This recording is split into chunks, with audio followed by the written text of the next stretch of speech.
Dhanbad bar association के अधिवक्ता ना हिल के रह गए थे, आखिर ऐसा क्या हुआ? कि जो काम करना है वो अधिवक्ता हित में करना है, बस बाप बड़ा ना भैया, सबसे बड़ा रुपया। उनका कहना था कि अब मैं कमेटी को भंग कर देता हूँ, फिर से इलेक्शन करवाता हूँ, बैठ के डिस्कशन तो हो। तो वो चीज वहां नहीं हो पा रहा था। 3 महीने के अंदर ही 10 मेंबर ने रिजाइन कर दिया था। और मैं चाहूंगा कि ये हर अधिवक्ता के कानों तक ये बात पहुंचे कि ऐसा सिचुएशन क्या हुआ। 1 महीना तो हरदम ही जाती है कमेटी में, ऐसा कभी नहीं हुआ। लेकिन ये अच्छा कि इस बार और ज्यादा लोगों ने नॉमिनेशन किया है, तो ज्यादा भी आए तो कुछ और अच्छा, कोई दिक्कत नहीं। For the advocates, by the advocates of that. मैं सेक्रेटरी की तरफ हूँ, कुछ बोलते हैं मैं प्रेसिडेंट की तरफ हूँ। लेकिन हाँ, किसी का काम कुछ ज्यादा अधिवक्ता के प्रति था, किसी का कुछ कम रहा। और कमेटी जितनी भी आई सभी कमेटियां अच्छी थी। जो लोग ट्रेजरर में खड़े हो थोड़ा सा संभल के रहिएगा दीपक भैया से। जय हिंद दोस्तों, मैं अधिवक्ता एकांत गोस्वामी आज आपके सामने देख ही रहे होंगे आप कौन है। धनबाद बार एसोसिएशन के एक ऐसे चार्मिंग फेस जिसे हर लोग पसंद करते हैं, हमारे प्यारे, आप सबके प्यारे दीपक भैया। दीपक भैया, आपका बहुत बहुत स्वागत है हमारे इस राइट टू स्पीक चैनल में। सबसे पहले तो आपको बताना चाहूंगा कि दीपक साहब भैया का पूरा नाम है, और भैया इस बार 25-27 में धनबाद बार एसोसिएशन में ट्रेजरर के पद पे खड़े हुए। तो भैया सबसे पहले ये बताइए कैसा लग रहा है आपको? सबसे पहले कान भी आपको बहुत बहुत धन्यवाद। थैंक यू कि आपने मुझे उस लायक समझा भैया, कि मैं अपनी बातों को अपने अधिवक्ता बंधु के सामने रख सकूं। बताइए।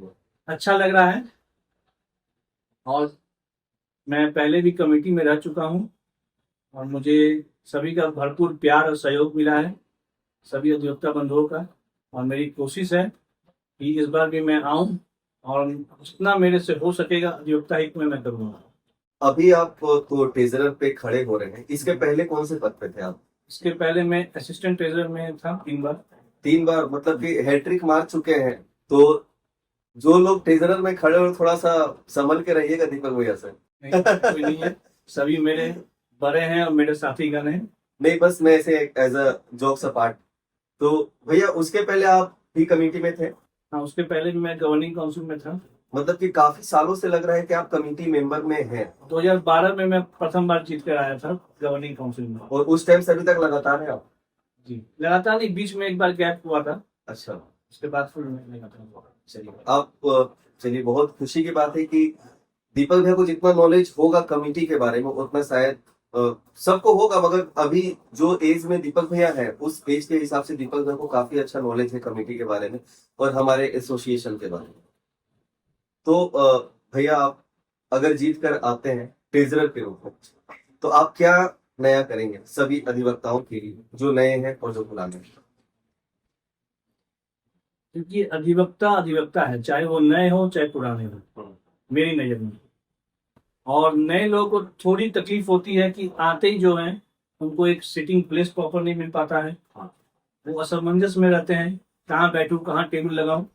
तो एक प्रॉपर सिस्टम ऐसा होना चाहिए कि जिस दिन बार में वो इन्वॉल्व करवा रहे हैं धनबाद बार में, तो उनको जो हम लोग आईडी कार्ड इशू करते हैं, आईडी कार्ड के साथ साथ उनको सिटिंग प्लेस का टेबल नंबर भी अलॉट होना चाहिए, कि वो बोल सके कि मैं यहाँ एंट्री लिया हूँ, मैं एडमिशन लिया हूँ, तो मेरा ये टेबल नंबर मुझे मिला है, मुझे भी यहाँ एक जगह मिल रहा है, मैं एज अ मेंबर मैं बोल सकता हूँ कि मैं हूँ यहाँ पर, सिर्फ इनरोल्ड मेंबर नहीं हूँ, एक टेबल नंबर भी है मेरे पास, ये होना चाहिए। बिल्कुल। और नए लोग का कुछ होता है, जैसे उनको कुछ गाइडेंस नहीं मिल पाता है, हम लोगों के साथ भी वैसा हुआ है, क्या पिटीशन लिखना है, कैसे लिखना है, कहाँ फाइलिंग करना है, कैसे करना है, क्या प्रोसेस है, नहीं समझ में आता है।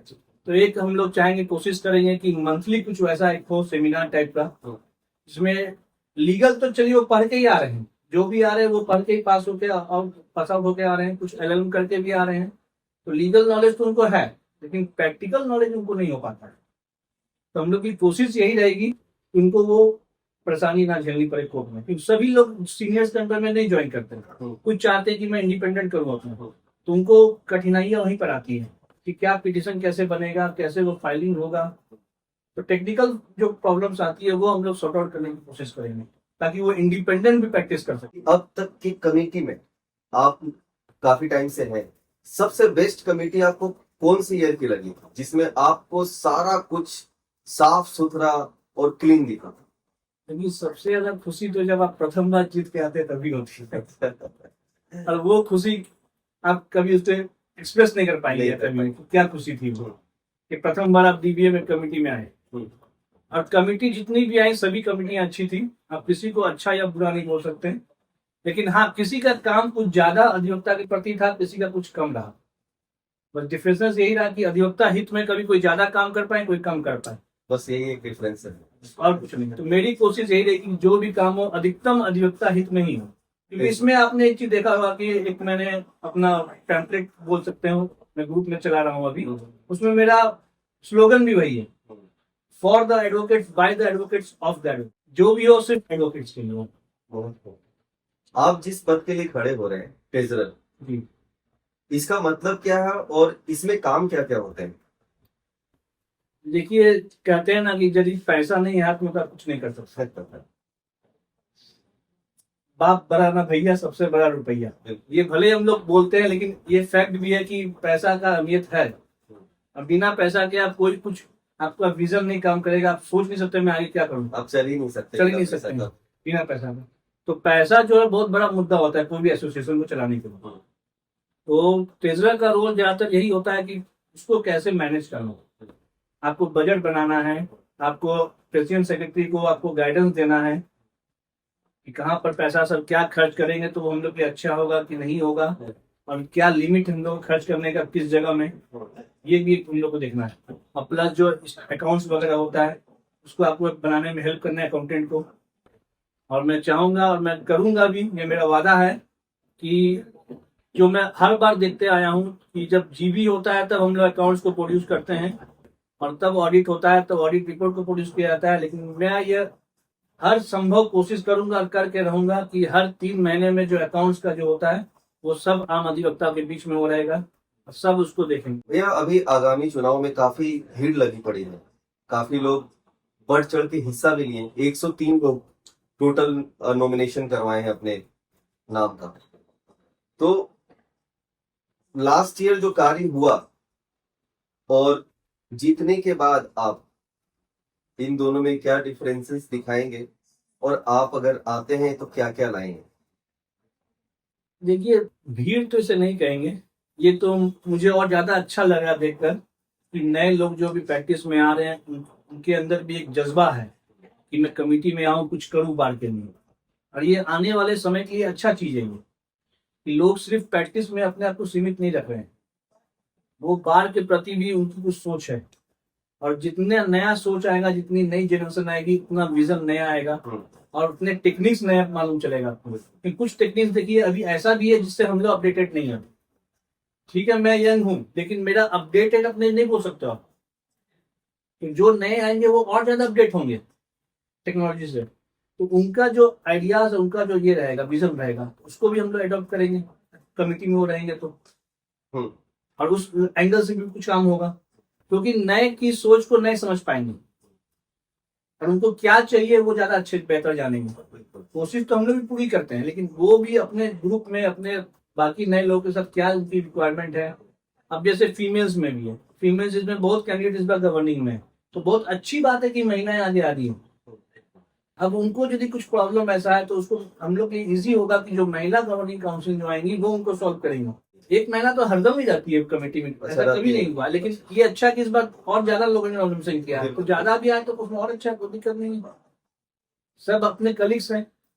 आप इसको डिफ्रेंशिएट कभी नहीं कर सकते कि ये महिला अधिवक्ता है या जेंट्स अधिवक्ता। अरे अधिवक्ता है वो, उनका भी हक है पूरा।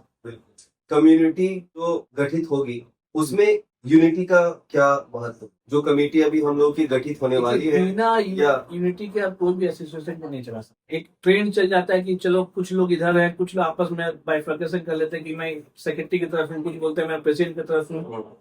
वैसा होता नहीं है, सिर्फ एक परिपाटी जो चली आ रही चल रही है बस, लेकिन सब यूनिटी आपस में रहते ही हैं। तो कोई भी आप डिसीजन लीजिएगा बिना कमेटी के रेजोल्यूशन का नहीं हो सकता है। उसमें सबकी यूनिटी, सबकी सोच, सबकी राय जरूरी है। एक एक मेंबर का वहाँ रोल है, चाहे वो गवर्निंग में हो चाहे वो प्रेसिडेंट में हो।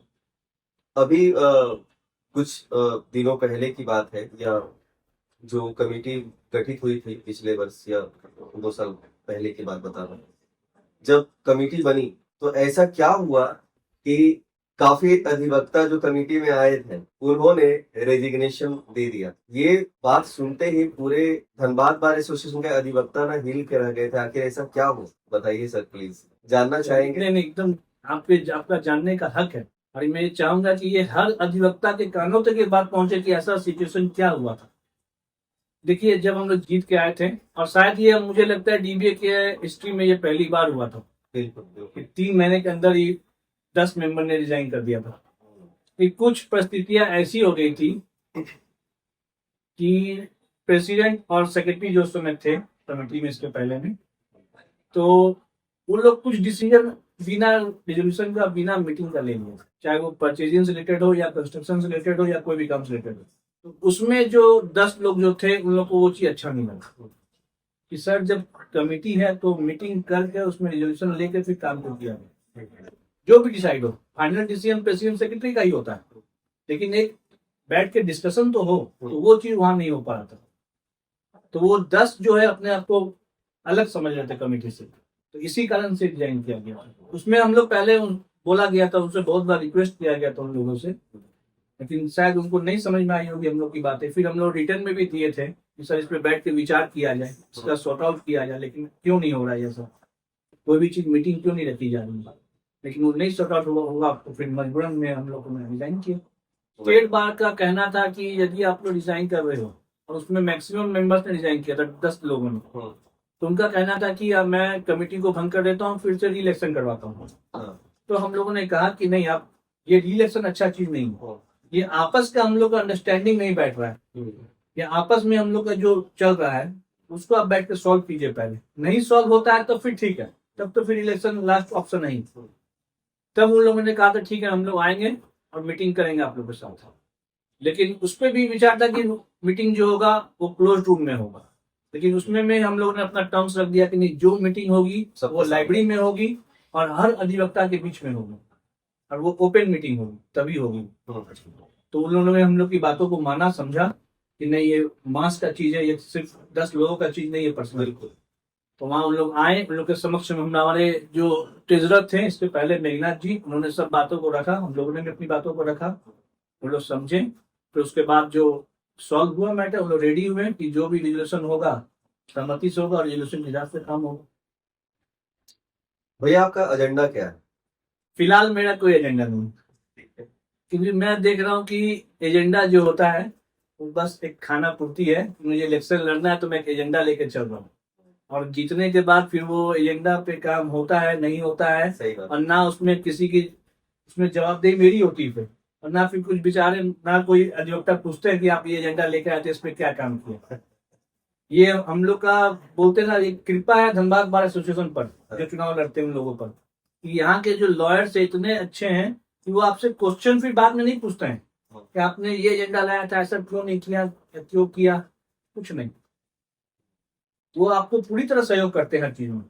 इसीलिए मैं कभी एजेंडा लेके चलता नहीं हूँ, लेकिन मेरा सिर्फ एक ही टारगेट रहता है कि जो काम करना है वो अधिवक्ता हित में करना है बस, चाहे वो कोई भी काम हो।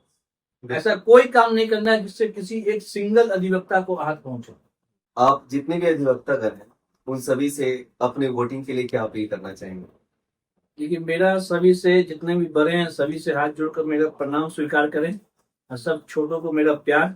यदि मैं आता हूं तो मैं शिकायत का मौका नहीं दूंगा, और आपको अपना वोट जो आप दिए हैं मुझे, वो आपको ये महसूस नहीं होगा कि वोट देकर आपने अपना वोट को वेस्ट किया। यहाँ तक कि आपको मैं और भी बात बता दूं कि दीपक भैया के पास आप कभी भी किसी भी केस से रिलेटेड कुछ अगर आपको जानकारी लेनी हो, जो जूनियर्स हैं वो बेधड़क बिना कुछ सोचे समझे कभी भी आ सकते हैं। भैया हमेशा मदद करते हैं हर किसी के लिए, और ये बहुत अच्छी खासियत है दीपक भैया की। और अगर आप भी चाहते हैं कि हमारे कमेटी को एक अच्छा और खूबसूरत सा रोशन सा दीपक मिले, तो please cast your vote for Deepak sahab, जो कि ट्रेजरर के पद पे खड़े हो रहे हैं। और बस आप लोगों का साथ चाहिए, ताकि ये भी अपने दम पे आप लोग का साथ लेकर आप लोग के लिए खड़े हो। मैं नहीं बोलूंगा कि आपको इन्हें वोट देना, बस ये आपको खुद से डिसीजन लेना है कि आपको क्या चाहिए, और आपको जो चाहिए वो आपको खुद से पता है। तो चलिए भैया फिर से मिलेंगे आपसे। जय हिंद, जय भारत, जय जोहार। जय भारत, जय डीबीए, जय जोहार।